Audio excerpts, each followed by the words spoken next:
Hello friends, welcome back to cook life kitchen. આજે આપણે બનાવીશું ઢાબા પર મળે તેવું કાઠિયાવાડી ચોળી રીંગણ બટાટાનું રસાવાળું શાક। તો બહુ ટેસ્ટી એવું આ શાક બને છે અને ફક્ત 10 જ મિનિટમાં બનીને તૈયાર થઈ જાય છે। તો ચાલો બનાવવાનું શરૂ કરીએ।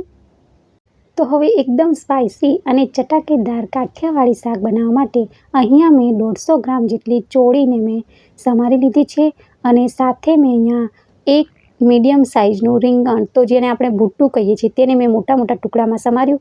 સાથે મેં 4 થી 5 જેટલા રવૈયાને પણ આવી રીતે વચ્ચેથી ચીરા પાડી લીધા છે અને 2 મીડિયમ સાઇઝના બટાટાને મેં આવી રીતે પાણીમાં રાખ્યા, તેથી તે કાળા ના પડી જાય, અને રીંગણને પણ મેં મીઠાવાળા પાણીમાં રાખ્યા, તેથી તે પણ કાળા ના પડી જાય। અને હવે આપણે ટેસ્ટી એવું શાક બનાવવા માટે એક પ્રેશર કુકરને ગરમ કરવા મૂકીશું અને તેમાં 3 મોટી ચમચી ભરીને તેલ ઉમેરી દઈશું। તો આ કાઠિયાવાડી શાકમાં તેલ થોડું આગળ પડતું હોય છે। અને હવે આપણે આમાં અડધી ચમચી જેટલી રાઈ અને અડધી ચમચી જેટલું જીરું અને થોડી આપણે અહીંયા મેથી દાણા પણ ઉમેરીશું। અને બધી વસ્તુ તતડે એટલે આપણે તેમાં અડધી ચમચી જેટલી હિંગ ઉમેરી દઈશું। અને હવે આપણે આમાં 3 થી 4 જેટલા મીઠા લીમડાના પાન, 1 તમાલપત્ર અને 1 સૂકું લાલ મરચું ઉમેરી દઈશું। વઘારને આપણે એકવાર સારી રીતે મિક્સ કરી દઈશું। અને 1 થી 1.5 ઇંચ જેટલો આદુનો ટુકડો, તેને મેં છીણીને ઉમેર્યો છે। તો આવી રીતે જો તમે છીણીને ઉમેરશો તો શાકનો ટેસ્ટ વધારે સરસ આવશે। સાથે આપણે અડધી ચમચી જેટલું વાટેલું લસણ પણ ઉમેરી દઈશું। તો તમે અહીંયા લીલા મરચાં પણ વાટીને ઉમેરી શકો છો, પણ મેં અત્યારે નથી ઉમેર્યા। એકવાર બધું મિક્સ કરી દઈશું।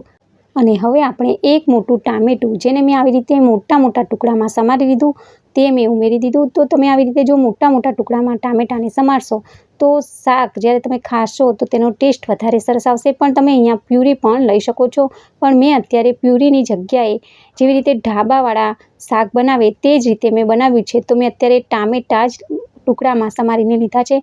અને હવે આપણે આમાં મસાલા કરી લઈએ। તો અડધી ચમચી જેટલું મીઠું, અડધી ચમચી જેટલું હળદર પાવડર અને અડધી ચમચી જેટલું રેગ્યુલર લાલ મરચું, જે આપણે ઘરમાં રેગ્યુલર વાપરતા હોય તે। સાથે આપણે 1 ચમચી જેટલું ધાણા જીરું પાવડર ઉમેરી દઈશું। અને હવે આપણે આમાં કલર અને સ્વાદ બંને સરસ આવે તેના માટે અડધી ચમચી જેટલું કાશ્મીરી મરચું અને 1 નાની ચમચી જેટલો આપણે ગરમ મસાલો ઉમેરી દઈશું। સાથે આપણે અડધી ચમચી જેટલો આમચૂર પાવડર ઉમેરી દઈશું અને અડધી ચમચી જેટલો આપણે શેકેલા સિંગદાણાનો ભૂકો ઉમેરી દઈશું। તો આવી રીતે થોડો તમે શેકેલા સિંગદાણાનો ભૂકો ઉમેરશો એટલે રસો થોડો એવો જાડો બનશે, એકદમ પાણી જેવો તે પતલો નહીં બને। અને હવે આપણે મસાલાને એકદમ સારી રીતે મિક્સ કરી અને મસાલા આપણા બળી ના જાય એટલે આપણે તેમાં 3 થી 4 ચમચી જેટલું પાણી ઉમેરી દઈશું। અને હવે આપણે જે વેજીટેબલ સમારીને રાખ્યા છે તે આપણે ઉમેરી દઈશું। તો ચોળી મેં પહેલાં ઉમેરી દીધી અને હવે આપણે રવૈયા અને રીંગણ ઉમેરી દઈશું અને બટાટાનું પણ આપણે પાણી કાઢી અને ઉમેરી દઈશું। અને હવે વેજીટેબલને મસાલામાં એકદમ સારી રીતે મિક્સ કરી દઈશું અને 2 મિનિટ સુધી વેજીટેબલને આપણે આ જ રીતે થવા દઈશું। જો તમે પહેલેથી આમાં પાણી ઉમેરશો તો મસાલા વેજીટેબલમાં એકદમ સારી રીતે નહીં ભળે, પણ જો તમે 2 મિનિટ સુધી મસાલામાં એકદમ સારી રીતે શાકને ભેળવશો તો એકદમ સરસ મજાના મસાલા વેજીટેબલમાં ભળી જશે। અને હવે તમે જોઈ શકો છો કે એકદમ સારી રીતે આ વેજીટેબલમાં મસાલા ભળી ગયા। તો આ સમયે આપણે તેમાં 1 ગ્લાસ જેટલું પાણી ઉમેરી દઈશું। તો મારો ગ્લાસ જે છે એકદમ નાનો છે એટલે મેં 1 ગ્લાસ જેટલું ઉમેર્યું છે। અને હવે કુકરનું ઢાંકણ આપણે બંધ કરી અને 3 વિસલ કરી લઈશું। અને હવે 3 વિસલ થઈ ગઈ છે, તો આપણે કુકરનું ઢાંકણ ખોલીને જોઈ લઈએ।